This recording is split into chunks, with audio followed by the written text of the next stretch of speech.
하나님 말씀 함께 보겠습니다. 사도행전 22장 17절에서 21절입니다.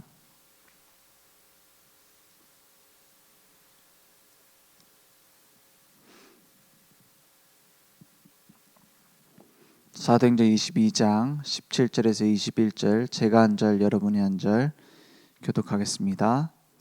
후에 내가 예루살렘으로 돌아와서 성전에서 기도할 때에 황홀한 중에 봄에 주께서 내게 말씀하시되 속히 예루살렘에서 나가라. 그들은 내가 내게 대하여 증언하는 말을 듣지 아니하리라 하시거늘. 내가 말하기를 주님, 내가 주를 믿는 사람들을 가두고 또 각 회당에서 때리고 또 주의 증인 스데반이 피를 흘릴 때에 내가 곁에 서서 찬성하고 그 죽이는 사람들의 옷을 지킨 줄 그들도 아나이다. 21절 함께 읽겠습니다. 나더러 또 이르시되 떠나가라. 내가 너를 멀리 이방인에게로 보내리라 하셨느니라. 아멘. 이방인을 살릴 절대 제자로 우리를 부르셨습니다. 우리가 구원받고 하나님의 자녀가 돼서 이제 하나님과 함께하는 비밀 속에 들어왔어요. 그 속에 있으면 혼자서 가도 같이 가도 이길 수 있게 됩니다. 왜 우리 외로워서 결혼한다 이런 말 많이 하잖아요. 근데 그런 말이 있더라고요. 외로울 때 사람 만나지 말라고. 그리고 저녁에는 의자를 사지 말라는 말이 있대요. 저녁에 왜 의자를 사지 말라 하냐? 하루 종일 막 일하고 이렇게 피곤한데 가서 앉으면은 어디든지 편하게 느껴진다는 거예요. 그래서 그런 어떤 의자든 구분 안 하고 그냥 아무거나 살 수 있다는 거예요. 외로울 때 연애하거나 결혼하지 마라 이 얘기는 그냥 아무나 찾아서 할 수 있으니까 외롭지 않을 때 해라 이런 말이 크다고 합니다. 그런데 구원받은 우리 혼자서 하나님 앞에 설 수 있으면 함께 갈 수 있게 되어져요. 그죠? 우리가 한 팀이다, 5인조 팀이다, 막 모이자 이거는 모이는데 제일 중요한 게 뭐냐? 내가 하나님 앞에 설 수 있으면 그 팀이 무궁무진한 응답의 장이 될 것이고, 내가 혼자 하나님 앞에 서지 못하면 그 팀을 통해서 또 새롭게 일어나야 되는 거예요. 나 홀로. 우리가 막 모이는 걸로, 아니면 우리가 막 열심히 캠프한다 이런 걸로 하나님 앞에 서는 시간을 대신할 수는 없습니다. 결국에는 캠프 이후에도 뭐가 남아야 되느냐? 내가 하나님 앞에 서는 비밀이 남아야 돼요. 그게 올바른 캠프입니다. 막 집중 훈련하고 모이니까 좋다 이걸로 끝나면 안 돼요. 내가 혼자서 누릴 수 있는 비밀로 딱 연결이 되어져야 됩니다. 바울은 법정 앞에 혼자 서도 혼자 선 게 아니에요. 혼자서 캠프하는 것처럼 보이는데 혼자가 아니라니까요. 그 안에 누가 계세요? 그리스도. 그 비밀을 가지고 외로운 길이 아니라, 어려운 길이 아니라 언약의 여정을 다 걸어간 겁니다. 요셉이 혼자 신앙생활 할 수 없었으면 노예로 갔을 때 망했을 겁니다. 그래서 결국에는 그리스도 안에서 홀로 세워지는 제자, 그 응답을 우리가 현장에서 받으면 됩니다. 그래서 오히려 막 군대 가거나 어디 혼자서 해외를 가거나 이럴 때 더 간절하게 막 언약 붙잡게 되죠. 이 언약의 씨앗이 딱 심겨진 사람은 오히려 더 응답받아요. 누가 도와주지 않을 때 더 응답받는다니까요. 왜냐? 하나님 앞에 설 때. 예루살렘에서 바울이 잡혔어요. 이때부터 진짜 본론적인 응답이 시작됐습니다. 계속 뭘 얘기하냐? 인생 포럼을 쫙 얘기를 하는 거예요. 유대인들은 계속해서 방해하고 죽이려고 해요. 그 속에서 로마 정치인들은 저 사람 왜 저러나 이해 못해요.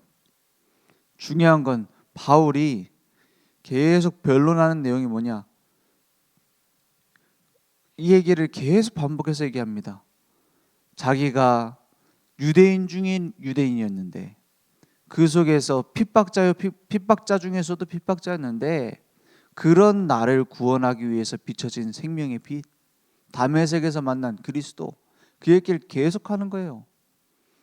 그러면서 이제는 나를 이방인을 살리는 나의 택한 그릇이다 하신 그 말씀을 계속 전달하는 거예요.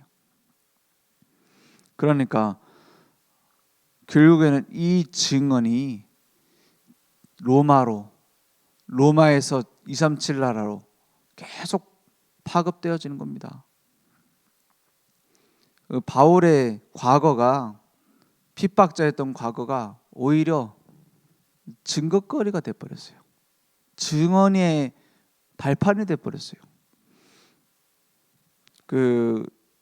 여기서 오늘 말씀해 보니까는 스데반이 20절에 보니까 또 주의 증인 스데반이 피를 흘릴 때 내가 곁에 서서 찬성하고 그 죽이는 사람들의 옷을 지킨 줄 그들도 아나이다 그랬어요. 사울, 다른 이름으로 바울이 이 스데반 죽이는 일에 앞장섰어요. 유대인들이 이제 돌을 쳐서 죽이는 거는 단순히 그냥 막 저 인간 죽이자 해갖고 죽이는 그런 어떤 그 폭력배들이 하는 짓이 아니에요. 뭐냐, 정식 재판입니다. 유대인 법에 있어요. 거기에 3명이 기록이 됩니다. 누구 이름이 기록되느냐? 이 법정에 딱 남아 있어요. 기록이 남아요. 뭐가 남느냐? 처음으로 돌 던진 사람, 그리고 겉옷을 벗은 사람. 겉옷을 이제 벗고 나서 이제 저 사람을 죽이자라고 결정하는 거예요. 겉옷을 벗으면서. 그리고 옆에 있는 사람이 그 옷을 받아주면 그 사람 이름도 기록돼요. 이 3명의 이름이 기록되어져서 이 사람을 사형시켰다라고 기록이 남는 거예요. 그 중에서 바울이 뭐였다고요? 옷을 받아준 자였어요. 얼떨결에 받으면 큰일 나요. 자기 이름이 저 사람 죽이는데 정당하다라고 인정한 게 돼버려요. 그래서 그 옷을 받은 자고 찬성한 자였어요. 앞장서는 자고, 유대인들이 핍박할 때, 예수 믿는 사람 죽일 때 앞장서서 막 앞에서 이끌던 지도자였어요. 그걸 지금 얘기하는 겁니다. 내가 옷을 지킨 줄 그들도 아나이다 이랬어요. 그리고 나서 또 다른 예수 믿는 사람을 남녀를 물어나고, 그러니까 다 잡아 죽이려고. 왜냐? 그게 하나님을 잘 섬기는 건 줄 알았어요. 오직 여호와 하나님만 섬겨야지. 무슨 나사렛 예수라는 그게 그 하나님이냐? 이거는 하나님께 대한 모독이다 이러면서 하나님을 잘 섬기려고 핍박했다니까요. 지나고 나니까 어떻게 돼요? 우리말로 치면 완전 흑역사잖아요. 근데 그 흑역사가 뭐가 돼요? 바울의 제일 중요한 증언거리가 됐어요.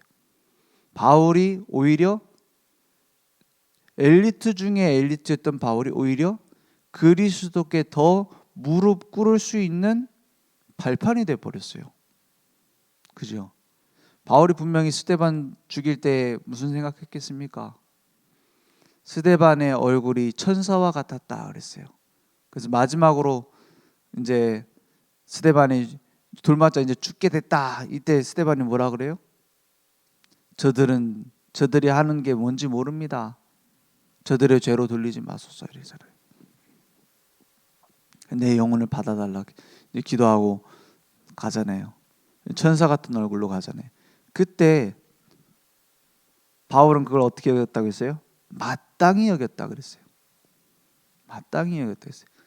그 기억이 바울의 청년 시절 아닙니까? 노년 시절 80대 때까지 복음을 위하여 달려가는데 계속 마음속에 남았습니다. 그 진 빚을 갚고자 달려간다 그랬어요. 복음의 빚진 자라 그랬어요. 이게 전도자의 인생입니다. 스데반 순교할 때에 아니 저런 복음 전할 수 있는 일곱 집사 중에서 너무나 중요한 사람인데 저래 죽으면 아깝지 않느냐? 복음 안에서 순교조차 하나님은 영원한 응답으로 연결하세요. 그죠? 하나님은 영원한 응답을 가지고 우리에게 응답합니다. 그래서 바울은 평생을 달려간 거예요. 달려간다 그랬어요. 노인이 돼서 80 노인 때까지 빌립보서 막 쓸 때 그때는 완전 노인이거든요. 이제 감옥에 갇혀 가지고 막 이럴 때 노인이에요, 노인. 근데 노인이 아니에요. 달려간다 그랬어요. 뭐 때문에? 복음의 빚진 자요, 그리스도의 은혜 받은 자로. 그러니까 계속해서 신문 받는 동안에 천부장한테만 신분 받는 게 아니라 또 나가고 또 총독한테도 신분 받고요. 또 이제 옮겨가서 또 이제 상고하잖아요. 로마 법정으로 내가 가겠다. 그리고 또 가서 또 거기서 또 이제 계속 뭡니까? 이 변론을 계속 이어갑니다. 그러니까 그 말을 듣기를 너무 싫어하는 거예요. 누가? 유대인들이. 자기들 이제 거의 뭐 폐부를 찌르는 거거든요. 그 앞장서던 배신자가 와가지고 자기들이 니네가 틀렸다 이런 식으로 비판하는 정도가 아니라 완전 송두리째 자기 인생 스토리를 가지고 막 변론을 하거든요. 그러니까 너무 듣기 싫어하는 거예요. 우리로 치면은 그 우리나라로 치면 뭐지? 그 김정은이 갑자기 어느 날 우리나라로 내려와가지고 북한 체제는 틀렸다.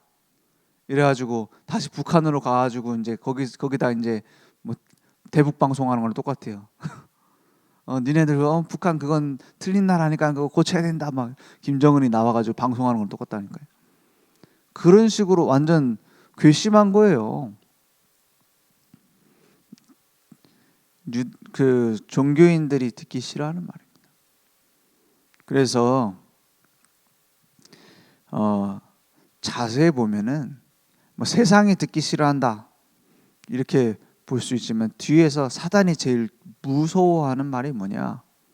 오직 예수가 그리스도다. 그걸 두려워해요. 두려워합니다. 무서워합니다. 그거 막으려고 모든 방송, 문화, 경제 다 움직입니다. 그죠?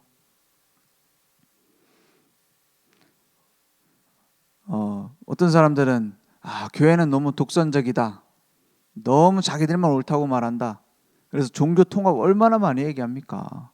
신부님들, 신부, 스님, 목사님 이렇게 모여가지고 뭐 같이 잘 지내면 이제 종교 통합, 막 행복한 세상 이런 식으로 막 그림이 그려지잖아요.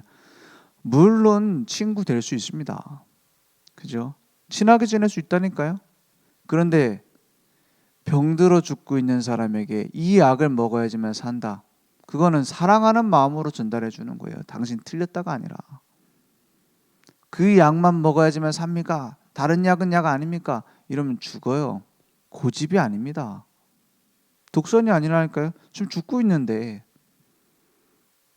진짜 파고들면 영적 문제 심각한데요. 스님들 그 맨날 밤에 오는 그 문제 어떻게 해결할 겁니까? 신부님들 계속 시달려가지고 뭐 술로 풀고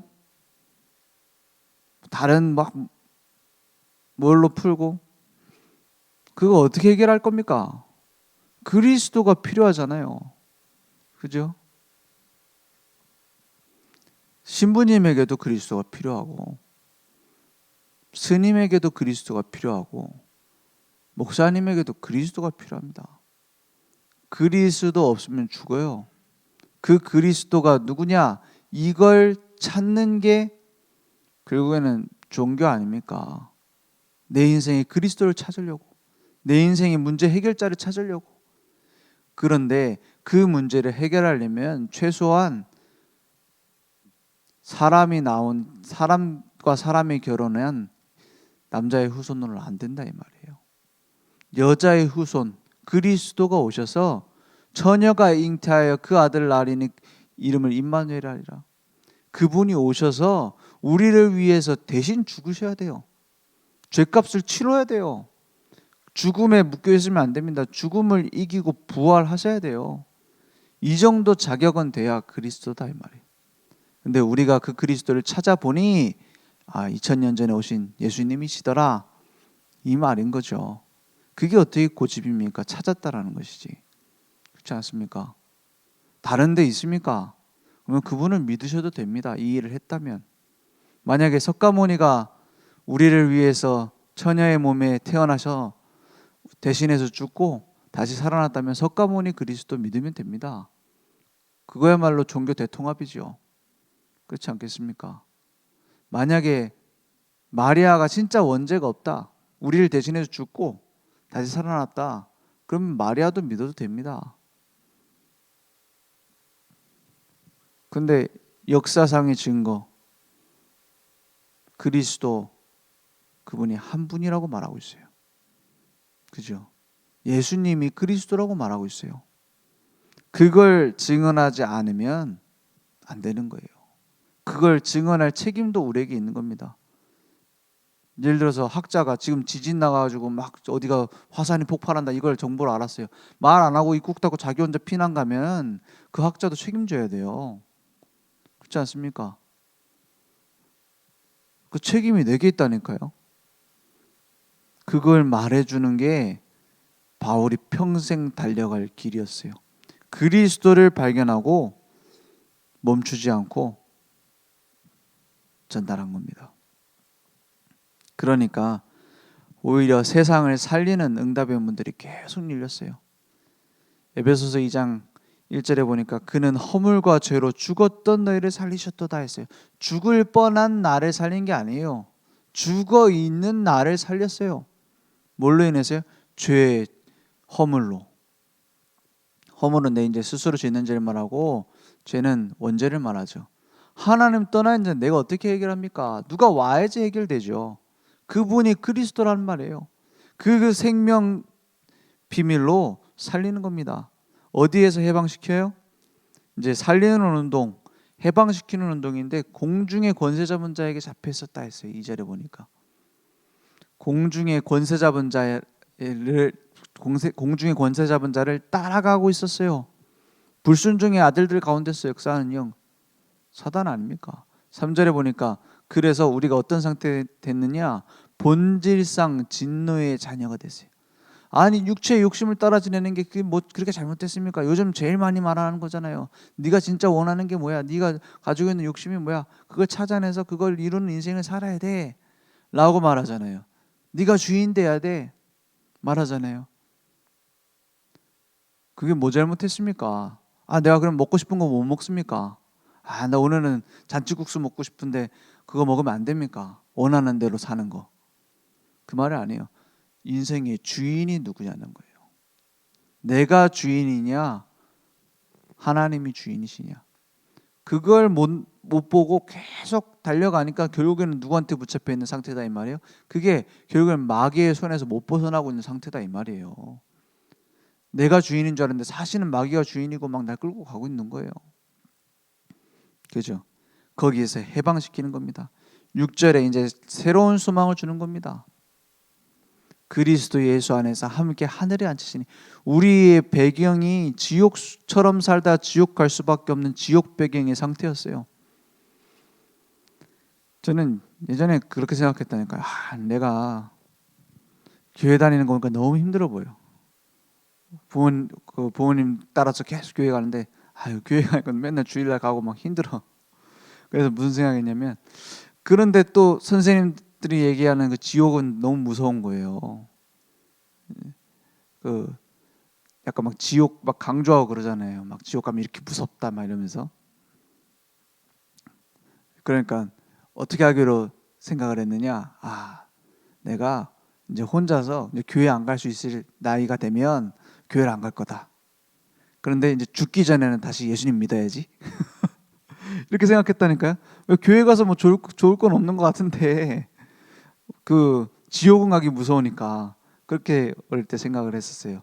근데 보고 말고 보니까 점점 가면서 보니까 그게 아니에요. 복음 없으면 그 자체가 지옥이에요. 그죠? 삶 자체가 지옥이에요. 복음 안에 복음 누리면 삶 자체가 천국이에요. 그죠? 가면 갈수록 보인다니까요. 진짜 소망을 줘야 돼요. 진짜 생명을 전달해 줘야 돼요. 진짜 살리고 해방하고 소망을 주는 전도자의 삶이 우리에게 회복되어질 줄 믿습니다. 그러니까 거기에 따라는 이제 제자들이 이제 세워지게 되는 거죠. 이방인을 위하여 우리를 보내시는 하나님의 계획. 내게 은혜 주신 만큼 하면 됩니다. 그죠? 로마를 이제는 바꾸러 가는 거예요. 이제 우리 렘넌트들이 그 세상에서 살아남는 법을 배우는 것 정도가 아니라 세상을 바꾸러 가는 것을 배울 수 있어야 돼요. 그죠? 그걸 누굴 보고 배우느냐? 부모님들이 기도응답 받는 거, 부모님들이 작은 거 있잖아요. 그리스도 누리는 거. 이게 포럼이 되어지면 그걸 보고 따라가요. 렘넌트 7명들의 특징이 뭐냐? 아주 어렸을 때부터 부모와 포럼이 됐어요. 포럼이 통하는 아이들이 렘넌트 7명으로 섰어요. 그죠? 모세, 요게벳과 어릴 때부터 이거는 너무 어리니까는 막 이제 뭐가 됩니까? 전달이 되어진 거죠. 영적 전달, 포럼이 되어진 거예요. 요셉, 많은 11명의 다른 아들들이 안 통하는 포럼이 야곱하고 통했어요. 그렇죠. 이게 계속 반복되어지는 겁니다. 그래서 렘넌트들이 이제 세상을 바꾸러 내가 가기 위해서 뭘 발견해야 될 것이냐. 그게 CVDIP 아닙니까? 막 너의 씨는 뭐냐, 너의 부인은 뭐냐 물어보는 것도 어떤 프로그램으로서 좋습니다. 진짜 찾는 것은 복잡한 게 아니에요. 이 세상에 복음이 필요하구나부터 시작이 돼야 되는 거예요. 이렇게 대단한 정치인들에게 복음이 필요한 거구나. 이걸 못 보는데 뭐 내 꿈이 뭐냐 이거밖에 안 되잖아요. 그렇죠? 그래서 우리 안에부터 우리 중심, 우리 전체 인생을 두고 이방인을 살리는 뜰, 치유하는 뜰, 아이들의 뜰을 준비하는 겁니다. 이번 주 말씀 붙잡고 나에게 237 나라 5천 종족 하나님은 준비하셨어요. 그런 사람으로 나를 부르셨어요. 중요한 건 뭐죠? 내 지금까지 있었던 모든 과거가 그 237 나라 5천 종족을 위한 일이었어요. 그죠? 지금까지 있었던 좋은 거, 나쁜 거 다 합쳐서 그걸 살리는 작품으로 쓰임받게 돼 있어요.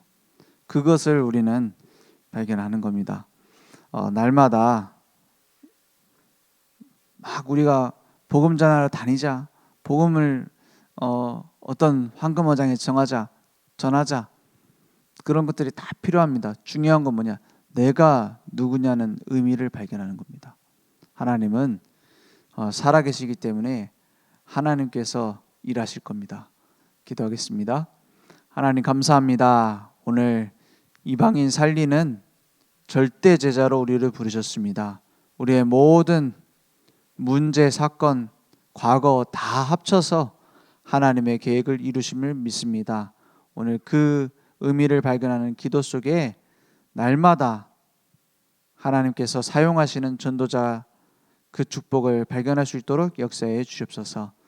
지금은 우리 주 예수 그리스도의 은혜와 하나님의 무한하신 사랑하심과 성령님의 내주인도 역사 충만하신 은혜가 날마다 예수가 그리스도심을 밝히 증언할 우리 모든 전도자들 머리 위에 온라인으로 모바일로 함께 예배드리며 오늘도 새롭게 새 은혜의 보좌 앞에 나아갈 우리 늘 좋은 교회 현장 무대 위에 지금부터 영원토록 항상 함께 있을지어다. 아멘.